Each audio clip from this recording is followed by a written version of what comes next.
Palavra Cruzada tem no centro da discussão hoje o Zé Felipe, que é da Val Cervejas Especiais, uma cervejaria mineira premiada internacionalmente, ganhou o troféu na Copa do Mundo de Cerveja, e a gente aproveitou para entender um pouquinho dessa história, como que começou, e falando de mercado.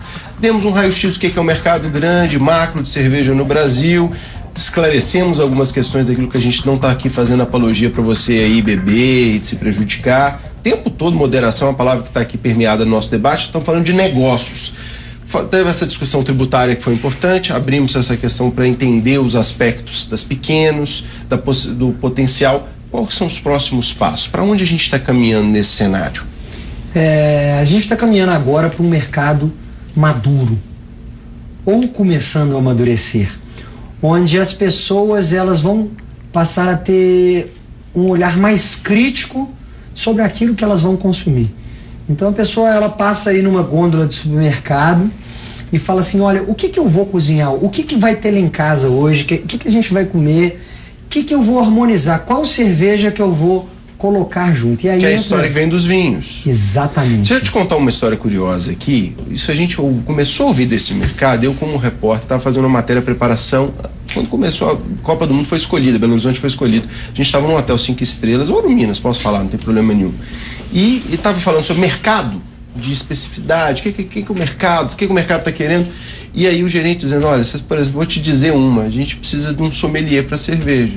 Estão tendo trabalho porque as pessoas chegam aqui e falam assim, cadê a sua carta? É só fazer uma aula com a Fabiana Regui, passa um tempo na Academia Sommelier de Cerveja, da qual ela é uma das professoras e diretoras lá, né, Fabi? Então, ou seja, é um mercado. É um mercado. Cada vez mais. Você perguntou no outro bloco se a gente percebia que tinha um interesse maior, e claro que tem. Eu comecei em 2009 a mexer com isso, né? Eu criei o programa Põe Cerveja em 2009. Quase ninguém falava em cerveja na mídia. Você já estava em contato com esse universo antes ou foi? Eu fazia parte de uma confraria, né? A Confraria Feminina da Cerveja. Quando foi lançada, eu estava no primeiro grupo. E eu saí logo depois. Eu fiquei menos de um ano no grupo, e aí eu criei o programa. E quando eu criei esse programa, pouca gente falava, né, Zé? A gente não tinha tanta oportunidade de colocar cerveja.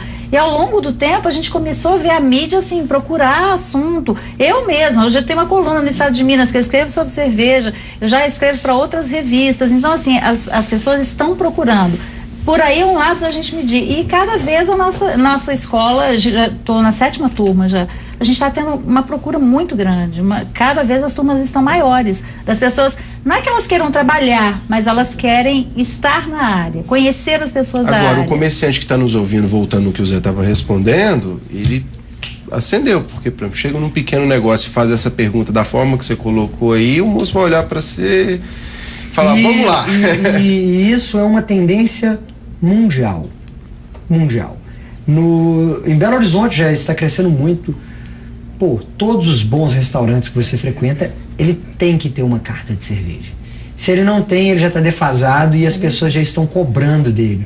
Porque todo mundo quer cervejas diferentes para harmonizar com os pratos diferentes. Então você está querendo dizer que o telespectador já está mais exigente, não é só aquela história da cerveja, para saber a temperatura dela só, não. Exatamente.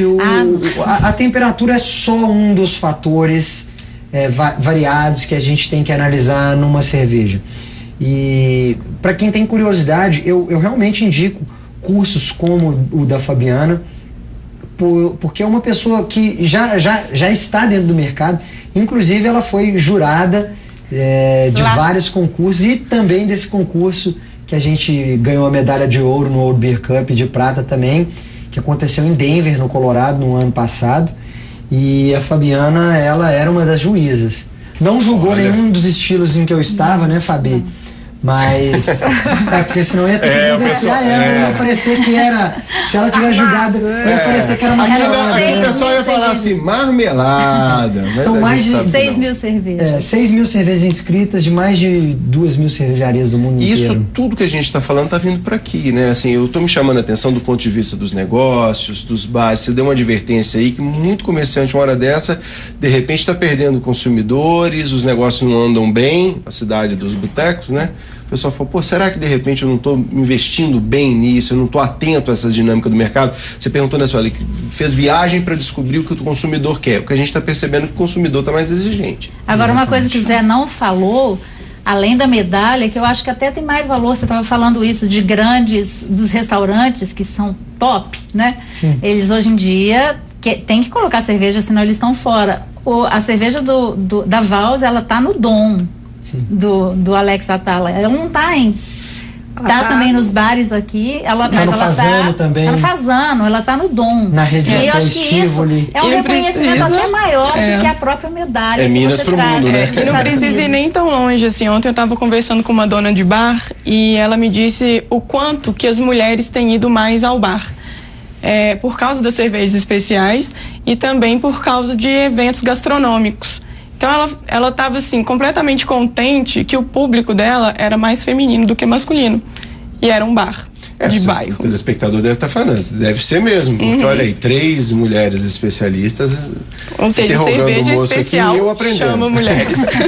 Mas são mulheres que já convivem com a cerveja e elas não estão só interrogando, elas estão ensinando também sobre a cerveja. Eu estou pensando assim, sobre a questão também de cadeia produtiva. Até que ponto, por exemplo, Minas Gerais, ele pode contribuir para isso? E a gente, até para ser didático para o telespectador, a gente está falando de que tipo de produto? Assim, uma cerveja, porque a pessoa fala, cerveja é uma bebida, mas é um negócio. Tem vários tipos. E agora os produtos, o que a gente tem aí nisso aí? Basicamente, uma cerveja ela é composta com água, tá? A maior parte do produto ela chega a ser água. A gente tem os lúpulos, que é uma flor, tá? Que a gente utiliza na produção da cerveja. Ela é responsável para dar o amargor, o aroma da cerveja, manter algumas propriedades da cerveja, principalmente ela é antibacteriana, então... Ela seria um conservante natural. Ela é um conservante natural da cerveja, o lúpulo, tá? A gente tem o malte de cevada, que ele é utilizado na cerveja para dar o açúcar à cerveja, ou a gente pode ter outros ingredientes como o mais consumido no mundo é o milho, que muita gente fala assim, pô, o milho tem na cerveja. O milho, ele tem 90% das cervejas no mundo. Mais de 90% das cervejas até nas no industriais. Mundo, ele tem milho. Principalmente nas industriais. Principalmente. Sim. Então, ele é um ingrediente para dar açúcar. Basicamente, esses são os 3 ingredientes principais da cerveja e mais o fermento, que é uma levedura, um fungo, né? É um fungo que ele vai se alimentar desses açúcares advindos dessa fonte de carboidrato, seja malte de cevada, arroz, milho, trigo, enfim, e vai fermentar. No processo de fermentação, ele vai criar ali o álcool, tá? Que ele vai ficar na cerveja, o CO2, que são as borbolinhas, aquela sensação de carbonatação no gás, e os ésteres, que são os aromas que algumas cervejas vão ter advindos desse processo fermentativo. Esses produtos são importados? Alguns deles? Não a gente tem produção aqui? A gente tem produção de malte de cevada aqui no Brasil. Água? Água a gente pode até discutir, porque a água por enquanto tem, né? O negócio tá feio. Lúpulo a gente tem produção no Brasil, mas ainda não se chegou num produto equalizado, não consegue sustentar o mercado, nem 0,0001% do mercado é sustentado com matéria-prima nacional. Tá?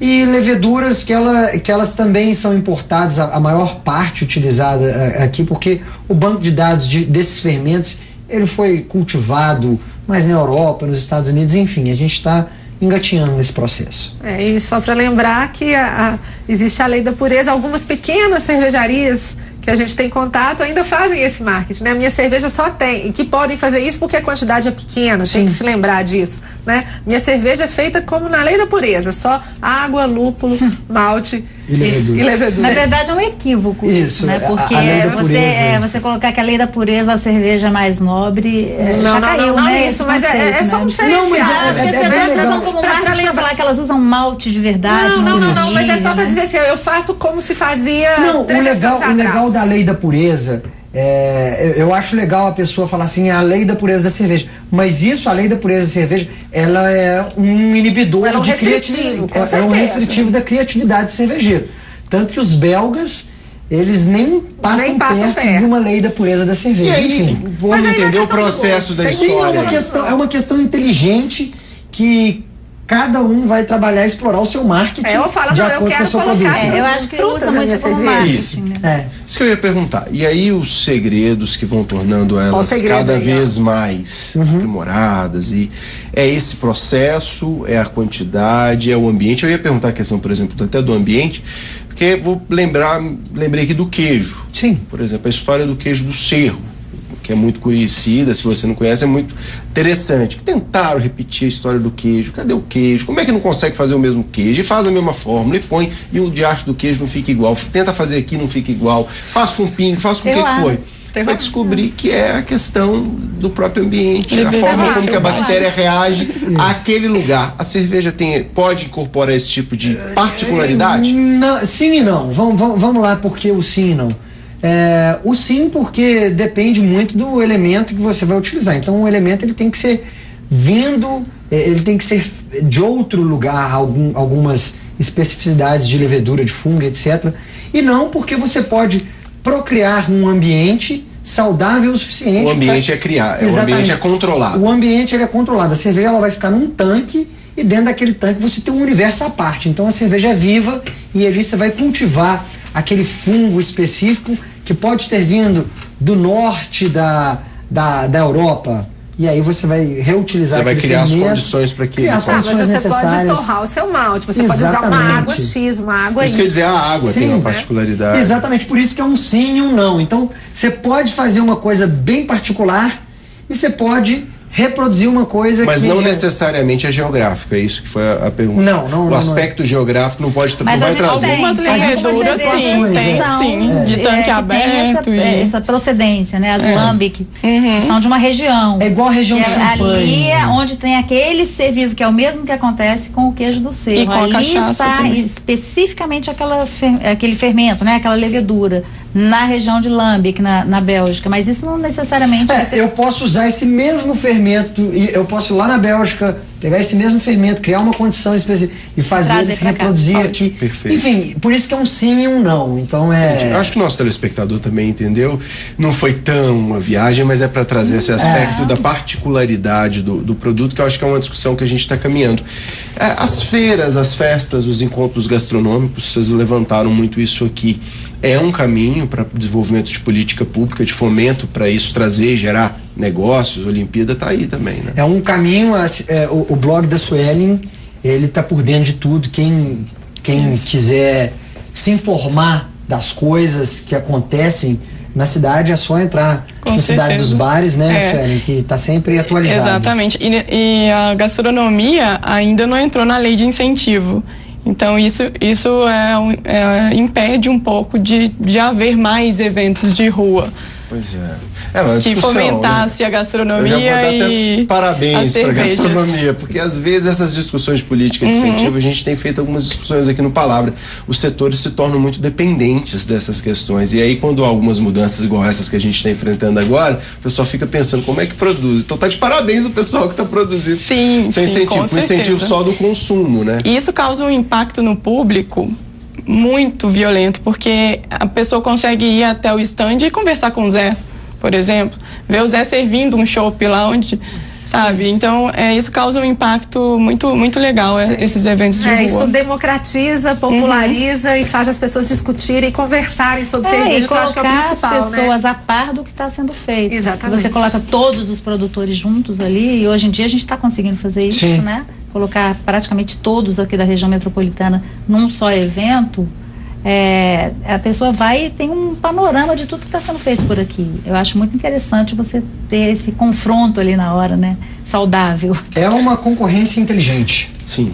Cada um vai apresentar as melhores armas para o consumidor falar assim, não, eu gosto dessas suas armas, eu gosto dessas. E mandando para fora, como é que tá esse aspecto, por exemplo, né? O nosso Minas chegando aí. Sim, hoje mesmo a gente estava fazendo uma rotulagem de um produto especial que vai para os Estados Unidos. Então a gente tem uma marca nossa chamada Belo, é uma homenagem à nossa cidade. E a gente fala que é literalmente Belo Horizonte invadindo os Estados Unidos, né? No bom sentido. Então a gente já manda 3 diferentes cervejas para os Estados Unidos.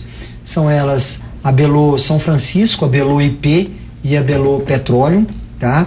Então são marcas da cervejaria Vals que já estão sendo exportadas e o consumidor norte-americano já pode encontrar isso em mais de 35 estados nos Estados Unidos e já consegue consumir a cerveja e falar assim, pô, tem uma cerveja lá do Brasil que ganhou uma medalha assim, assim, assado. E o mais importante é aquilo que a Fabiana falou, é o reconhecimento das pessoas. As medalhas, elas vão te trazer uma fama, mas o verdadeiro amor pela cerveja, quem vai te trazer é o consumidor.